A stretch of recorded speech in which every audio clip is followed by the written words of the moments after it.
الف لام میم. دا د حکمت درلودونکي کتاب آیاتونه دي. هدایت او رحمت د نیکو کارو خلقو لپاره چې لمونځ قایموي، زکات ورکوي او په آخرت باندې باور لري. همدغه خلق د خپل پروردګار له لوري په سم لار دي او هم دوی بری موندونکي. او له همدې انسانانو نه داسې څوک هم شته چې چټي او عبث خبرې پیری تر څو چې خلق د الله له لارې څخه له علم نه پرته گمراه کړي او د دغه لارې په بلنې پورې مسخري وکړي. دغه خلکو لپاره سخت ذلیل کوونکی عذاب دی.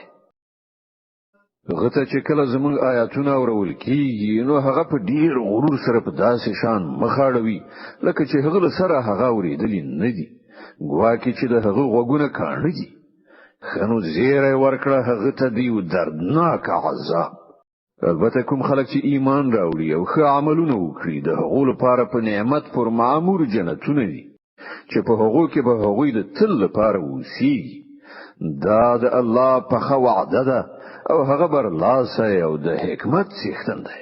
هغه اسمانونه به ستنو پیدا کړل چې تاسو وینئ. هغه په ځمکه کې غرونه خښ کړل تر څو چې هغه په تاسو ونه ګرځي.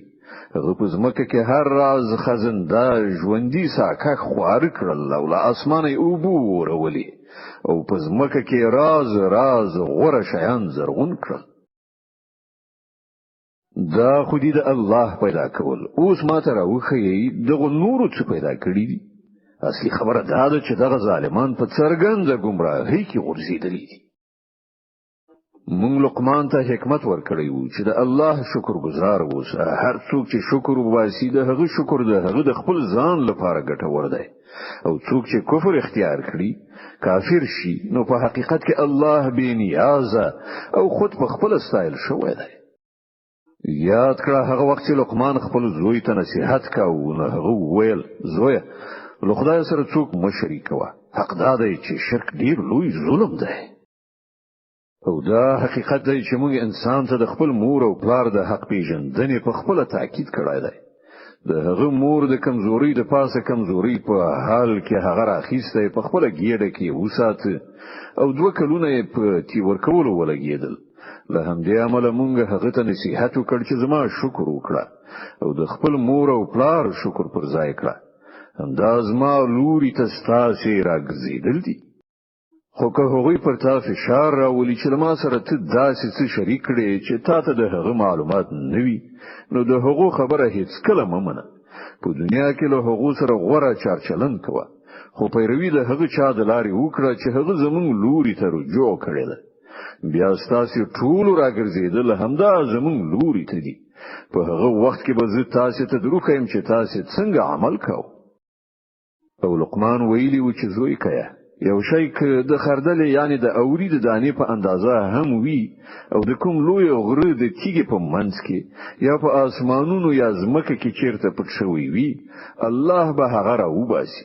بشکه چې الله په دقیق او پټو چارو باندې خبر او پوه دی.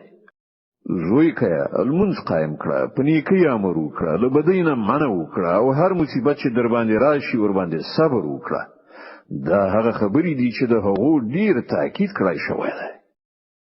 او له خلکو سره په مخاړولو خبرې مکوه، په ځمکه په خیال مزه. الله هیڅ یو په ځان مین او ویاړ ښکار کوونکی انسان نه خوښوي. په خپل تک یې میانه روي غوره کړه او خپل غږ لږ ټیټ کړه. له ټولو اوازونو څخه ډیر بد आवाज دی خرووي. تاسو نو وینئ چې الله د ځمکې او د اسمانونو ټول شیان ستاسو لپاره مسخر کړی دي او خپل ښکار او پټ نعمتونه پر تاسو تمام کړی دي. خو حال دا دی چې انسانانو څخه ځینې خلک دي چې د الله په باب شخړې کوي، بل دي چې له هغوی سره څه علم وي یا هدایت یا کوم روښنايي ښودونکی کتاب. او کله چې هغه ته ویل کیږي چې د هغه شی پیروي وکړي چې الله نازل کړی دی نو وایي چې موږ خو به د هغه شی پیروي کوو چې پر هغه باندې زموږ پلرونو نیکونو عمل کړی دی. آیا دوی د همغو پیروي کوي اگر کې شیطان د لمبه وهونکي اور خواته بولي هم؟ هر څوک چې ځان الله ته وسپاري او هغه نیکو کار وي هغه په واقع کې یو د اعتماد وړ آسره ونیول. او د ټولو چارو وروستۍ پریکړه یوازې د الله په لاس کې ده. اوس چې څوک کافر کیږي نو د هغو کفر د تا په خفګان کې ونه چوي. د هغو بیرته راتګ همدا زمونږ په لوري دی. بیا به موږ هغو ته وښیو چې هغوی له څه عمل سره راغلي دي. په باوري ډول الله ان د سینو په پټو رازونو باندې پوهیږي. موږ د لږ وخت لپاره هغو ته په دنیا کې د خوند اخیستلو موقع ورکوو.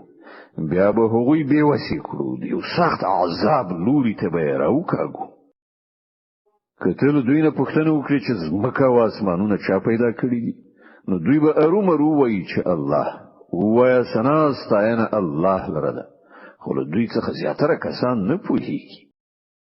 په اسمانونو او ځمکه کې چې هر څه دي د همغه الله دی. بېشکه الله بې نیاز او خود په خپل ستایل شوی دی. په ځمکه کې چې څومره ونی دي، که هغه بوټي قلمونه شي او سمندر مشوانه شي چې هغه ته و نور سمندرونه سیاهي برابر کړي، بیا به هم د الله خبرې په لیکلو پای ته ونه رسیږي. بېشکه الله برلاسی او د حکمت څښتن دی. ستاسې ټولو انسانانو پیدا کول او بیا دوهم ځل ژوندي کول خو د هغه لپاره داسې دي لکه د یو ساکښ پیدا کول او بیا ژوندي کول. حقیقت دا دی چې الله د هر څه اوریدونکی او لیدونکی دی. ته نه وینې چې الله شپه په ورځ کې نغښتې راولي او ورځ په شپه کې؟ هغه لمر او سپوږمۍ رام کړي دي، ټول تر یو ټاکلي وخت پورې روان دي. او آیا ته نه پوهیږي چې هر څه تاسې کوي الله پرې ښه خبر دی؟ دا هر څه له دې عمله دي چې یوازې الله حق دی او له هغه پرته چې دغه خلک کوم نور شیان بولي هغه ټول باطل دي او له دې عمله چې یوازې الله د لوړې مرتبې خاوند دی. آیا ته نه وینې چې په سمندر کې کشتۍ د الله په فضل سره چلیږي تر څو چې هغه تاسې ته خپلې ځینې نښانې دروښيي؟ په حقیقت کې په دې کې ډېرې نښانې دي د هر هغه چا لپاره چې صبر او شکر کوونکی وي. او کله چې په سمندر کې پر دوی یو څپه د چترو غوندې خوره شي، نو دوی الله بولي د همغه لپاره د خپل دین په بیخي خالص کولو سره. بیا کله چې هغه په ژغورلو سره دوی وچې ته رسوي، نو له دوی نه څوک سمه لاره میانروي او اعتدال غوره کوي او زموږ له نښانو څخه نه منکرېږي مګر هغه څوک چې بدلوزي او ناشکره دي. ای خلکو، د خپل پروردګار له غضب نه ځان وساتئ او له هغې ورځې نه وویریږئ چې هیڅکله یو پلار د خپل زوی لخوا بدله ورنه کړي او نه به کوم زوی د خپل پلار لخوا څه بدله ورکوونکی وي. په واقع کې د الله وعده رښتینې ده. نو د دنیا دغه ژوند تاسې ونه غولوي او نه د الله په معامله کې غولونکی یعنی شیطان تاسې وغولوي. د هغه ساعت یعنی قیامت علم له الله سره ده. همغه باران وروي، همغه پوهیږي چې د مایندو په ګیړو کې څو روزل کیږي. هیڅ یو ساکښ نه پوهیږي چې سبا هغه د څه ګټې کوونکی دی او نه څوک په دې خبر دی چې په کومه ځمکه کې هغه ته مرګ راتلونکی دی. یوازې الله په هر څه پوهیدونکی او باخبره دی.